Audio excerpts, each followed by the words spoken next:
Good evening, Deputy Speaker. Deputy Speaker, I move the motion relating to gambling advertising in the terms in which it appears in the notice paper. Deputy Speaker, in essence, this motion calls on the government to act on sports betting advertising and, in particular, for the implementation of a ban on gambling advertising during sports broadcasts in children's viewing times on commercial television as well as on the SBS. It also recognises the increasingly large sums of money being lost on sports betting and acknowledges that the current regulatory framework is inadequate. Deputy Speaker, this is a very important issue and one that a great many people have contacted me about over the 6 years I've been a Member of Parliament and an advocate for gambling reform. It's also an easy issue to fix because the change to legislation required is simple and would no doubt attract significant community support. It's also a good start if the government genuinely wants to start getting serious about gambling reform. And get serious it must, Deputy Speaker, not least because the latest set of Australian gambling statistics show that in the 2014-15 financial year, some $814 million was lost by Australians on illegal sports betting. Now, this might seem like a drop in the ocean when you consider that nearly $23 billion was lost on gambling in general, half of which on poker machines. But this $814 million is in fact a serious issue in its own right when you also consider that it's the fastest growing area of gambling losses, and up by a staggering 30% in just 12 months. Indeed, if sports betting keeps growing at this rate, and there's no evidence to suggest that it won't, then gamblers will be losing over $1 billion in this year alone. Now, Deputy Speaker, I'm not suggesting we should ban sports betting or sports betting ads, but what we must do is put in place measures that limit the harm it causes. Heavens, surely it's common sense that if a product is harmful, then the government should step in and regulate it. One key problem with sports betting is, of course, the saturation of advertising. And I'm sure anyone who has ever watched a sports broadcast on commercial TV knows exactly what I'm talking about. You just can't escape it. And if the feedback to my office is anything to go by, the community is well and truly over it because they just want to be able to watch the footy or the cricket in peace. Now, yes, there are some restrictions in place about when these ads can be broadcast, and the Free TV Commercial Television Code of Practice says that gambling advertising can't be shown during a G-rated program broadcast between 6 a.m. and 8:30 a.m. or between 4 p.m. and 7 p.m. But immediately below that clause is a great big loophole which says that this restriction does not apply during sports broadcasts.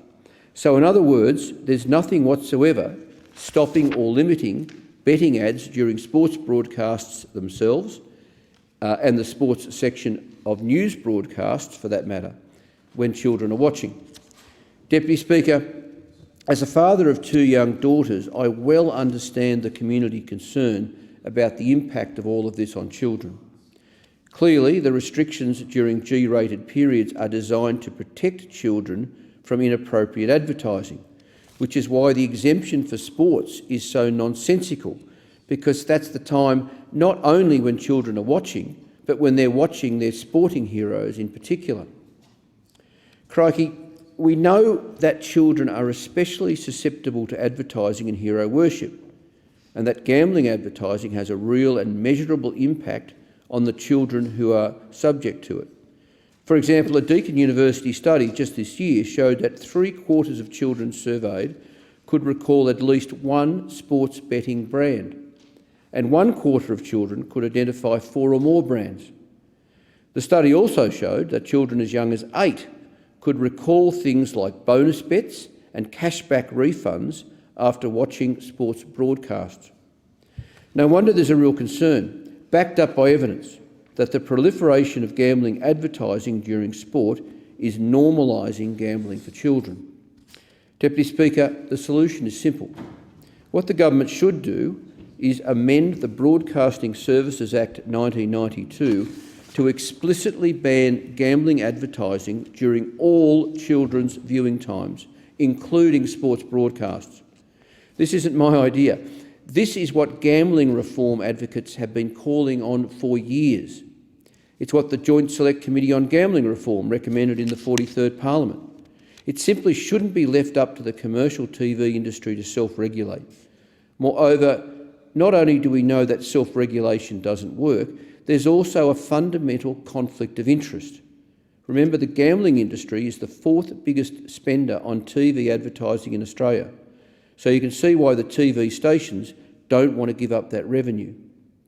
And while we're at it, Deputy Speaker, this motion, if passed by the House, would also call on the Minister for Communications to issue a directive under Section 11 of the Special Broadcasting Services Act 1991 to put in place a similar ban on gambling advertising on the SBS. This is necessary because there has obviously been a big increase in the amount of gambling advertising on the SBS, including during times when children are watching, and SBS isn't covered by the Commercial TV Code of Practice. Deputy Speaker, one of my first acts after the election in July was to stand with Senator Xenophon and the Reverend Tim Costello from the Alliance for Gambling Reform to put gambling reform back on the agenda in this parliament. Doing so was regrettably necessary because so far there's been so little interest in serious gambling reform from both the Labor and Liberal parties.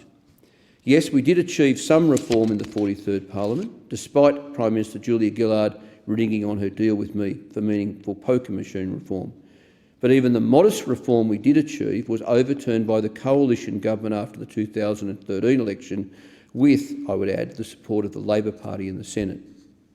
Deputy Speaker, there's so much that needs to be done at both a state and federal level. Take poker machine reform, for example, where there's still a pressing need for the federal government to put in place effective harm minimisation measures. This is why I'll keep calling for $1 maximum bets and mandatory pre-commitment, exactly as the Productivity Commission recommended in 2010. At least in my home state of Tasmania, we have the opportunity to finally get poker machines out of the pubs and clubs because the current monopoly licence period is coming to an end in 2023. Of course, Deputy Speaker, all of this comes down to money.